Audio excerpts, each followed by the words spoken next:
We are officially 1 week away from Orioles pitchers and catchers reporting to spring training in Sarasota. You can taste the season at this point. And with the excitement comes Orioles questions from you, the fans. So I'll be answering them coming up on a mailbag episode of the Locked On Orioles podcast.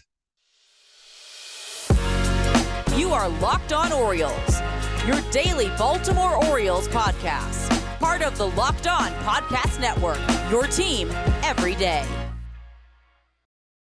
Hey there, Orioles fans. Today is Wednesday, February 8th, 2023, and welcome back into the Locked On Orioles podcast, part of the Locked On Podcast Network, your team every day. As always, I'm your host, Connor Newcomb. And coming up on today's episode, we are opening up the mailbag here on the podcast. 9 questions about the Orioles, all coming from you, the listener. Going to get to all of them here on today's episode, talking about maybe some bullpen roles, how it will shake out for the Orioles this year, updates on John Means as he comes back from Tommy John surgery, what the Orioles starting rotation could look like as the season goes along, how the Orioles could operate at the trade deadline, and then a cool question at the end about the history of the Orioles. But that's all coming up on this episode of the Locked On Orioles podcast, which is brought to you by FanDuel Sportsbook, the official sportsbook of Locked On. Make every moment more. Visit FanDuel.com/LockedOn to get started today.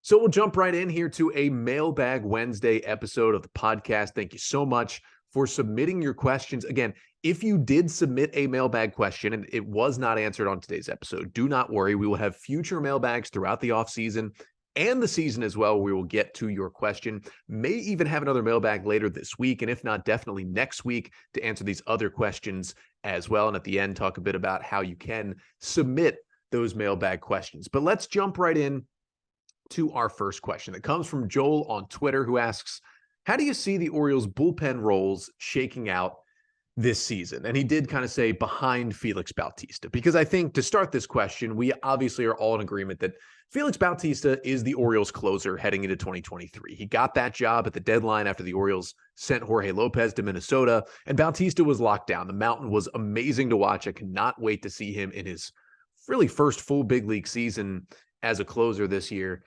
It's going to be fun. But behind him, you obviously have some high leverage guys. And I think Dylan Tate and Brian Baker are going to be the top 2 high leverage guys behind Bautista this year. Now, last year, after Lopez was gone, it was really Tate and Perez who were in those spots. I would say Baker takes a step above Cionel Perez this year. I think he's a guy who can get righties and lefties out as well with that changeup. I think that's really, really going to help him.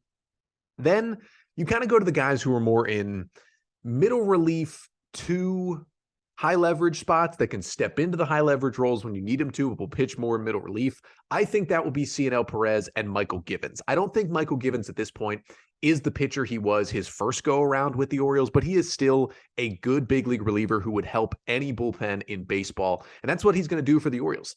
He'll pitch in the 5th sometimes. He might pitch in the 9th sometimes. Michael Givens can be moved around.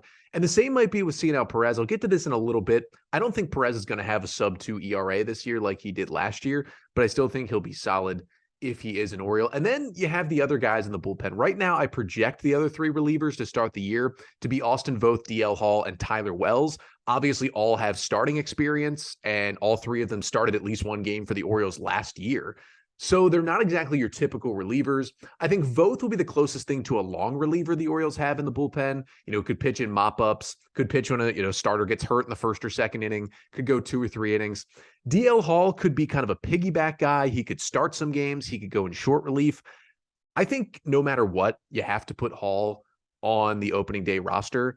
And, there's been comments from Mike Elias that maybe they would still be open to starting him in the AAA rotation. I don't think you can do that. I think you got to put him on the opening day roster and just find a role for him because he's one of your 13 best pitchers. And then for Tyler Wells, I don't know. We've seen him have success as a starter. We've seen him have success as a 1-inning reliever over each of the past 2 seasons. So I just don't know what it's going to look like. Again, Wells is one of the 13 best pitchers. So even if he doesn't earn a rotation spot, he's going to be on this roster and will be in the bullpen. I just don't know. I don't think it'll be, the closer role he had for a point in 2021. I don't think it'll be an 8th inning role. There's better relievers now, but he'll be in an interesting spot and have a chance to get some key outs for the Orioles. But among the O's projected bullpen, that's how I see things shaken out. Now, speaking of Cionel Perez, as I said, I don't see him having as high leverage of a role in 2023. And that kind of leads us into our next question that comes from Jeff on Twitter. Jeff also happens to be the host of Locked On Reds. Make sure to go check that pod out as well here on the Locked On Podcast Network, who asks, who is the real Cionel Perez, the 2021 version or the 2022 version? Now, the reason this comes from Jeff is that Perez was obviously with the Cincinnati Reds in 2021 before they DFA'd him after the season. The Orioles claimed him off waivers last offseason and basically revamped him into a guy who posted a 1.40 ERA in about 58 innings of work out of the Oriole bullpen this year. I mean, he was locked down. And that was after in Cincinnati in 2021, he was kind of an up and down reliever. He threw 24 innings. He had a 6.38 ERA with a 6.30 FIP. Now, the strikeout rate was basically the same. It was 23% with the Reds in 2021, 24% with the Orioles last year. Not a huge change. But what he did is just completely slice his walk rate in half. He was walking 18% of batters in 2021 with Cincinnati. That is absurd. He cut it to 9%, which is just basically a touch higher than big league average for a reliever, a 9% walk rate. And with the good strikeout rate and the good stuff, that's what allowed him to have a 1.40 ERA. But he did get a little lucky. And I've talked about this before. You know, his FIP at 2.80, while still great, was double his ERA. And his expected ERA of above 3.6 was 2 runs higher than his actual ERA. That was the biggest difference between expected ERA, according to StatCast, and actual ERA of any pitcher in baseball this year, which is a little concerning that he may be due for some regression. So what do I think Cionel Perez will be in 2023? He'll be better than the 21 version, but I think a little worse than the 22 version. I think somewhere in the middle, trending further towards the 2022 Orioles version, because they revamped his slider a little bit. They got him to throw more fastballs up in the zone. Obviously, they kind of fixed his command. So he's going to be closer to the good Perez. I just think he might take a little step back, which is why I've talked about he could be traded this year, kind of similar to the Tanner Scott, Cole Sulser deal that the Orioles did right before the season started last year. Perez could be in that spot, but I think more likely he just takes a step back and is still a good reliever, just not like a dominant 8th inning guy that he was at times last season. Sticking with pitching, our third question comes from Michael on YouTube, who asks, what is the latest update on John Means? And this is something I was not able to get to on Monday's Orioles News and Notes episode. Make sure to go back and listen to that one if you haven't already. But Means did give an update on Sunday from the Birdland Caravan. He was at the event, I believe at the brewery on Sunday, and said that he's currently throwing from 140 feet with a crow hop. Now, obviously, that's much further away than the mound is from home plate, but that means his long tossing is progressing further and further, which is always a good sign. Now, the one thing he did say, he's not throwing any breaking balls or any changeups yet when he throws. He is only throwing fastballs at this point, which is okay. You know, he's still well less than a year removed from the Tommy John surgery. But what he did say is he will be moving on to a half mound to throw in about 2 weeks, right after spring training starts. And he thinks he's on track for the middle of the season and mentioned July. Now, I've been saying over and over again on this podcast, June or July is when we should expect John Means back with the Orioles. So it looks like it's trending more towards July after those comments from Sunday. So look for him maybe right after the All-Star break. Maybe the O's get back from the All-Star break and John Means can kind of rejoin the major league team at that point. Obviously, he'll start throwing more and more. He'll go on rehab assignments, sometime in May or June in the minor leagues and work his way back up. And you have to be prepared that even when he's back on the big league team, he might pitch in relief for a little bit, especially if the O's are right in the race and want to get him back a little bit sooner. They might bring him back to pitch like 2 innings at a time out of the bullpen. Remember, he did that when he first came up. He started the 2019 season in the Orioles bullpen, made a handful of long relief appearances, was really good. The O's put him in the rotation, and he ended up being their only all-star that year. So he's done that role before, and he could do it again when he comes back. But we've got 6 more questions to get to here on a mailbag episode of the podcast. Coming up next, we're going to talk a bit about DL Hall, his future as a starter, what the Orioles rotation as a whole could look like later in the season, and what the O's could do at this year's trade deadline. But first, this episode of the Locked On Orioles podcast is brought to you by FanDuel Sportsbook. This year, the only app you need at your Super Bowl party is FanDuel, America's #1 sportsbook. We are so excited about our new sports betting partner for Locked On because of the #1 sports book in America. And of course, that is FanDuel. And if you're new to FanDuel, that's even better. They have so many great features that make betting on sports fun and easy. So download FanDuel now so you can bet Super Bowl 57 with a no-sweat first bet.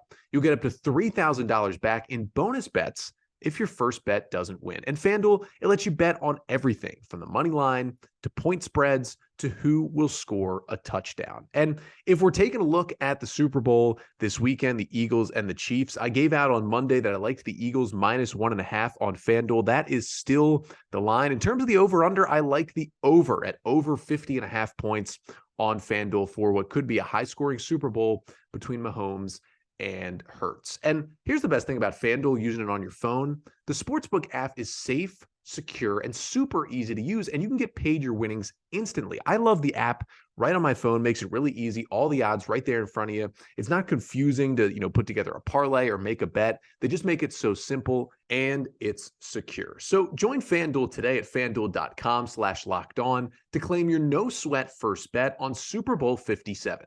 That's FanDuel.com/lockedon. Make every moment more with FanDuel, the official sportsbook partner of the NFL.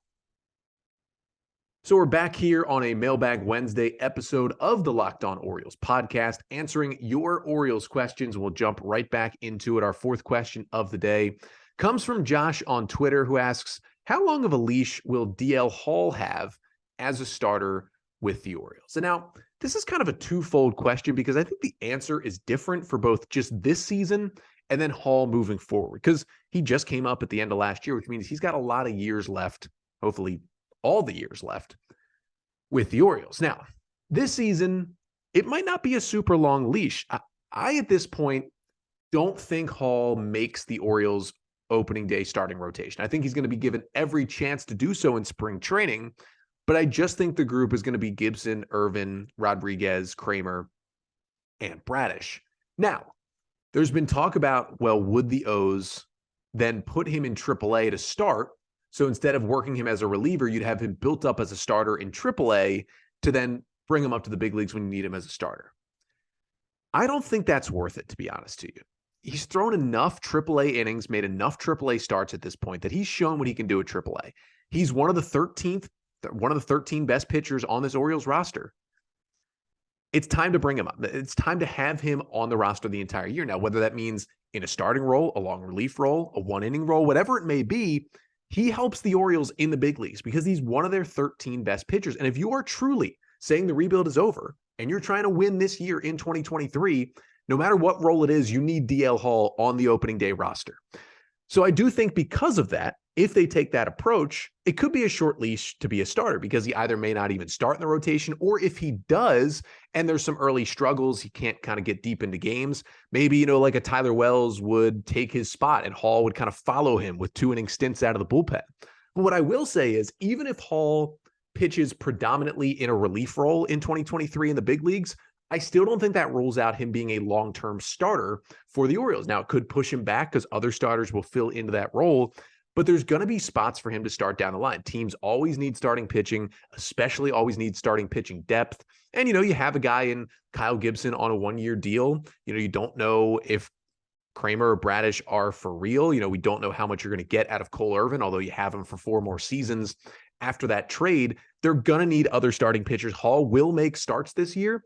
And, it could be a situation where he's the dominant reliever this year, and then he just gets even better and he wins a starting role next season. I mean, you have guys early in their careers who kind of make the switch. Guys like John Smoltz who are relievers early and then go to starters, and then sometimes they go back to being relievers. Obviously, most relievers are failed starters, but some guys are starters in the minors. When they first come up, they go to the bullpen because that's where they're needed, and then they get stretched back out into a starter kind of the next full season or two. That could totally happen with DL Hall down the line. So I don't think long-term there's any kind of short leash on him being a starting pitcher. The O's want to have him start because that means one of your best pitchers throws more innings, and that is always what you want. Next question comes from Stofi on Twitter, who asks, what is the Orioles rotation on August 1st? Now, it's important to know that the trade deadline is on August 2nd this year. So this would be a pre-trade deadline question. My answer would be some combination of Bradish, Gibson, Rodriguez, Means, and Irvin. I think if John Means is back in July, he could be in a rotation spot by August 1st.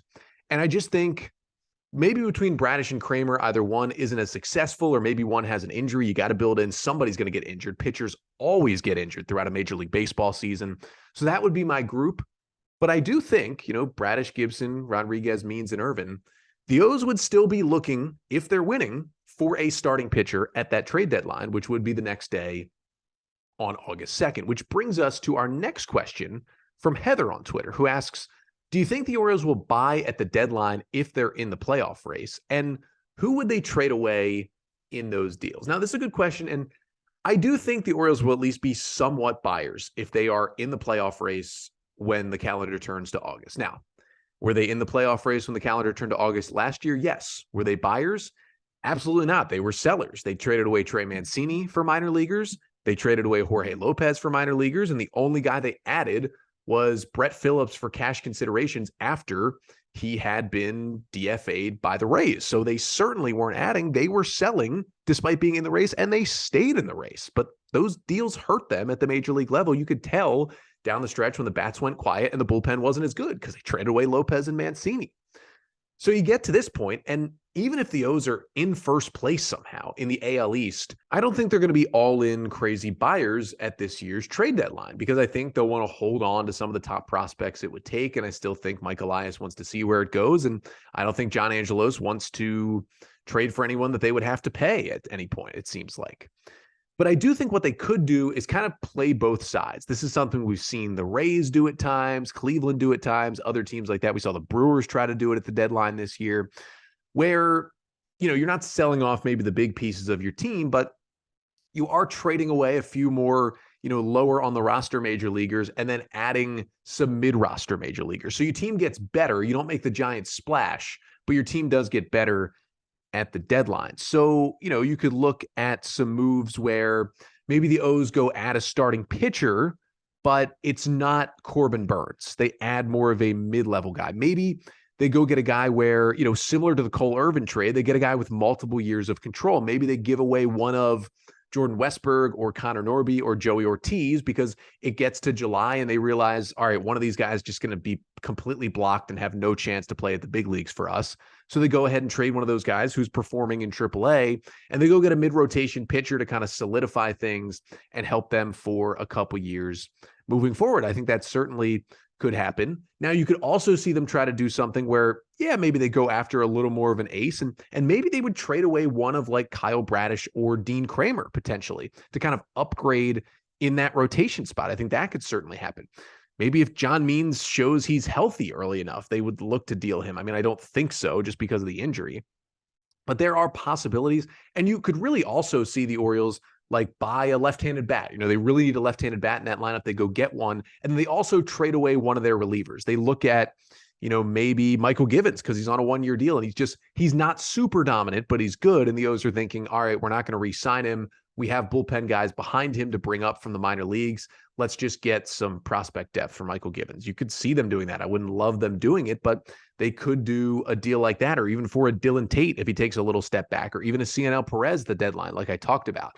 There are definitely ways the Orioles could do this. I think a guy like Austin Voth, if he doesn't have a rotation spot, but he's pitching really well in kind of that long relief role and he's still in the bullpen, you could see another team coming after Voth to make him their 5-starter, and he's just not the Orioles 5-starter. You could see them dealing him away, even if they're in it. So there's a lot of ways they can go, and you have to kind of, unfortunately look at what the Rays have done when they've been in it at past deadlines, but it's certainly something they could do where they kind of play both sides at the trade deadline.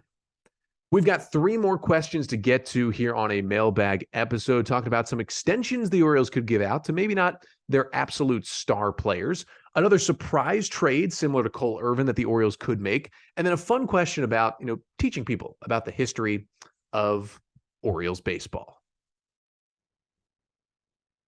So we're back here on a mailbag episode of the podcast. 3 more questions to get to from you, the listeners. Again, if you would like to submit a mailbag question to be answered on a future mailbag episode of the pod, you can email us at lockedonorioles@gmail.com. You can tweet at us at LockedOnOrioles or DM the account. The DMs are open as well. You can leave a mailbag question in the comment section on YouTube, the Locked On Orioles YouTube page. Also, make sure to like, comment, and subscribe to Locked On Orioles here on YouTube. And then, of course, if you listen on Apple Podcasts and iTunes, leave a 5-star rating if you can. And in the review section on Apple Podcasts, you can leave a mailbag question there as well. It helps out the pod, and it will be answered on a future mailbag episode. We've got 3 more questions to get to here from you, the listeners. And our 7th question of the day comes from Baltimore Oreos with a Z on Twitter, who asks, if you had to extend Ramon Urias or Jorge Mateo and you had to choose one, who would you choose? Now, it's an interesting question because I feel like these two guys have been pitted against each other a lot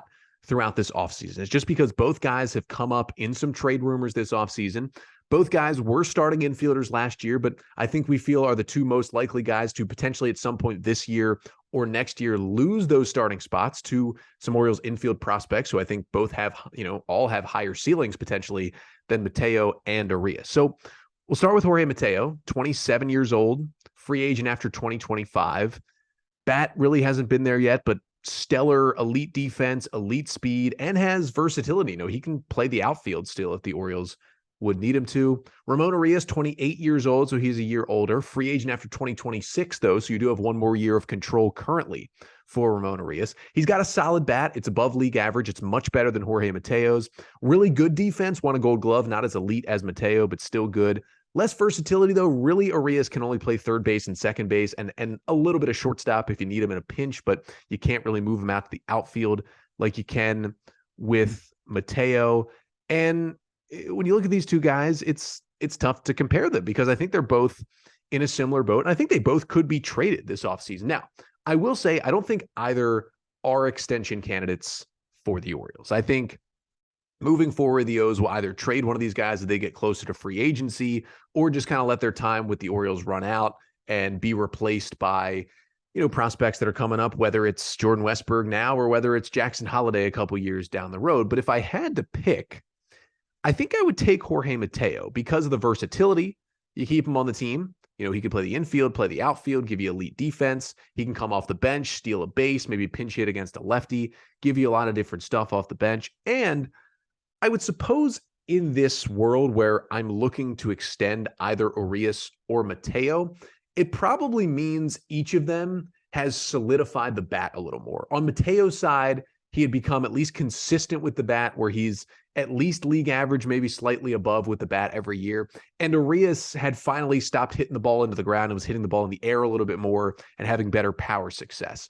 Either of those things would have to happen for the Orioles to consider an extension with both of these guys. But the reason why I take Mateo is if you live in that world where both of those things happened with those two guys, Mateo with a slightly above league average bat becomes way more valuable than Urias with just a bat that got better at lifting the ball in the air, because Mateo's got the elite speed. He's got the elite defense. If Mateo's bat just could get to like a 101 WRC plus, he becomes just above league average as a hitter.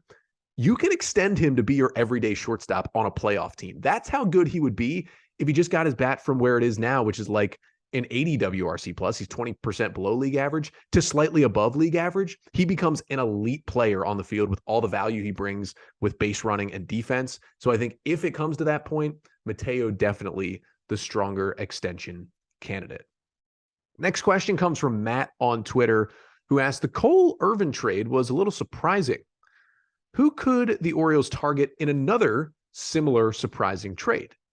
And it was a little surprising not to see the Orioles go get a big league starting pitcher, or maybe not to see the Orioles trade away one of their top 20 prospects like they did in that deal, sending Darell Hernaiz to Oakland. But the reason it was surprising was that I don't think a lot of people thought Cole Irvin was going to be dealt right away. He wasn't, even though the Athletics are rebuilding, he isn't a free agent over the next 2 years. He's, comes over with 4 years of team control. You would have thought Oakland would at least hold on to him to, help bolster a rotation as they go through this rebuild. But it was kind of out of left field for Cole Irvin to be available and the Orioles to go get him and not have to give up too much.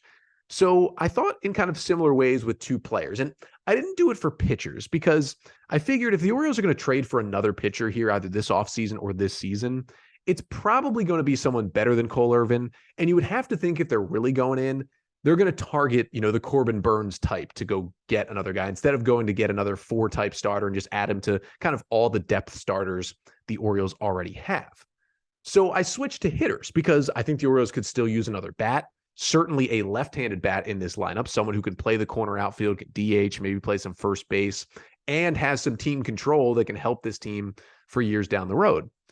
I came up with 2 names, and maybe I was drawn to them both because of local ties, but I think they both make sense. The first one is Gavin Sheets. He's got a whole lot of team control. He was a rookie in 2021, so you get 5 or 6 more years out of him.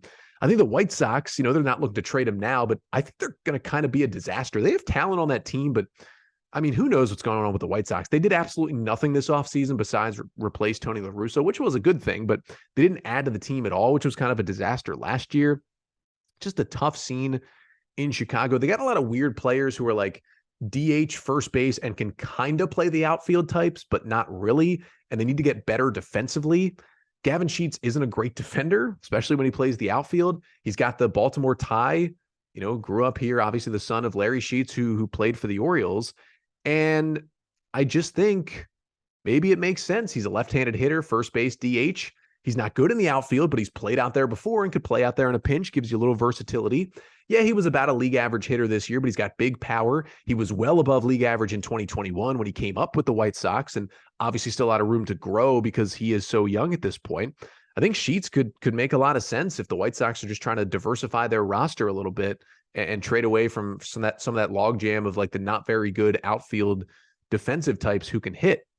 Gavin Sheets could be one of those guys. And then another guy I thought of in kind of the similar category is Lamont Wade, who, of course, is from here as well and played at the University of Maryland and has been in the big leagues with the Giants for the last couple of years and obviously had the breakout 2021 known as Late Night Lamont, had so many clutch hits for the Giants in 21. He was basically slightly below league average as a hitter in 2022, also dealt with multiple injuries throughout the season that really held him down. But Wade, another guy, you'd have about 5 years of team control, left-handed hitter, can play first base, can play the outfield, is much better defensively in the outfield than a guy like Gavin Sheets. You can trust him really in all 3 outfield positions, and especially the corner outfields. And he's a guy who's still young. He's athletic. He's moldable. He's shown what he can do, hit for average, hit for power. He can get on base, has an incredible batter's eye as well. That's a lot of his value is his ability to draw walks. I think he would really fit in the Orioles lineup. I would love to have a Terp in the Orioles lineup. And you look at the Giants, they brought back Jock Peterson. They signed Mitch Haniger. They just have so many of these kind of outfield types beyond those two, Yastrzemski and Slater and Wade and Luis Gonzalez. And there's like 2 or 3 more who are legitimate big leaguers, but aren't like stars. So they're just kind of shuffling them all through the roster and the lineup. And they just don't have space to A, get them all in the lineup, but B, they don't even have space to keep them all on the active roster. So rather than put these guys in AAA who have big league talent, I figure the Giants will probably trade at least one of them at some point to just clear up some space and maybe get a reliever to help the team. Maybe the Orioles, fit with the Giants, somebody from their relief. They have a lot of depth in the bullpen, the Orioles do. Maybe one of those depth guys for a guy like Lamont Wade is a trade that could happen. I'd love to see a trade like that. So that's my kind of out there prediction, kind of similar to the Cole Irvin deal. And then the last question for today's mailbag, really, really fun one. It came from Danny Coldfoam on Twitter, who says, I'm trying to get my mom, who is from Portugal, into the Orioles. Said we live in the area, and Danny is an Orioles fan, and asked, what are 5 points on a list if you're trying to explain the history of the Orioles to a new fan? So I came up with kind of 5 big overarching things you need to know about the history of the Orioles if you're kind of just getting into the O's right now. So if you're just getting into the O's right now, you're probably quickly learning, okay, they have an amazing farm system. They have all these young players in the big leagues. They just had an amazing season last year out of nowhere. And it's like go time for the Orioles. So you probably know that. So what are the 5 things you need to know before that? So I'll start with the Orioles were in the 60s and 70s and the early 80s, the team in Major League Baseball. Like they were the standard. Of course, they went to 6 World Series. They won 3 of them in 1966, 1970, and 1983. They had some of the best pitching staffs in all of baseball. Earl Weaver was ahead of his time, pitching defense and the 3-run homer, not always laying down bunts. He was kind of a little sabermetrical before that became popular, and I think is one of the greatest managers of all time. they kind of dominated then with the 3 World Series, and many, many years, even when they didn't win it all, they were the best team in baseball. So that's really number one. Number two, you fast forward to 1992, built the ballpark that forever changed baseball. Oriole Park at Camden Yards opens in 1992, continues to sell out throughout the 90s. Still the most beautiful ballpark in baseball. And so many new parks that were built in the late 90s and the 2000s were modeled after Camden Yards. You know, that more open feel with the city line in the background and just, you know, the kind of old school but still modern in the ballpark. It's perfect. Everyone models it after it, and they have an amazing ballpark and amazing fan experience. Number three is Cal Ripken and the streak and being a Hall of Famer. You know, obviously back in the 60s, 70s, and 80s, you have stars on those teams as well with Frank Robinson and Brooks Robinson and Jim Palmer, and later, you know, Eddie Murray is on those teams, and you have all these amazing players. But Cal Ripken is the name, the one name you need to know. Obviously sets baseball's record for most consecutive games played throughout the 90s and into the 2000s. You know, some people say he saved baseball after the strike in 94 and coming back, and him kind of beating the streak in 95 brought everyone together in Baltimore. And then right after that, the O's get to back-to-back ALCSs in 96 and 97 with Cal and those great teams they had. And, you know, he ran it up until 2001 and was really, you know, the face of Orioles baseball for a long, long time. And, you know, was even on the World Series team. You know, he came up to the bigs in 82, won the World Series in 83, was there until 2001 in an O's uniform. That is a whole era of Orioles baseball. Number four on the list is unfortunately the dark times after Cal Ripken retired. Now, those dark times kind of started in 1998. Cal retired in 01, but especially after Cal retired, starting in 2002 for the next 10 years, it was bleak. Of course, they had 15 consecutive losing seasons from 1998 through 2011. I should say 14 consecutive losing seasons. Wasn't good. Wasn't pretty. They kept bringing in different managers.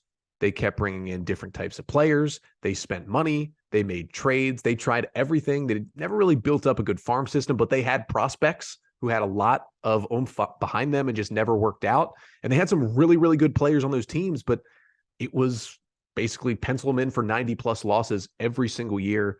And it was tough to watch. And then number five is the fun that was 2012 to 2016 and how nobody really knows how it happened or how they sustained it for that long. Of course, the Orioles in 2012, after the 15 years not going to the playoffs, they come back, they win 90 plus games, they get to the ALDS, they almost take out the Yankees, that amazing, you know, the buckle up birds of 2012. And then 2 years later, they finally win their first division in, you know, 17 years. They win 96 games, get to the ALCS in 2014, the Delman double.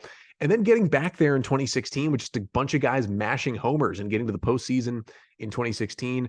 An Orioles team with no farm system, no development, no technology. I mean, Grayson Rodriguez talked about it on a podcast a couple weeks ago on the Baseball Barbacast that, I mean, they didn't have like computers when he got drafted. They were basically playing off purely vibes and Buck Showalter pushing the right buttons and won the most games in the American League from 2012 through 2016.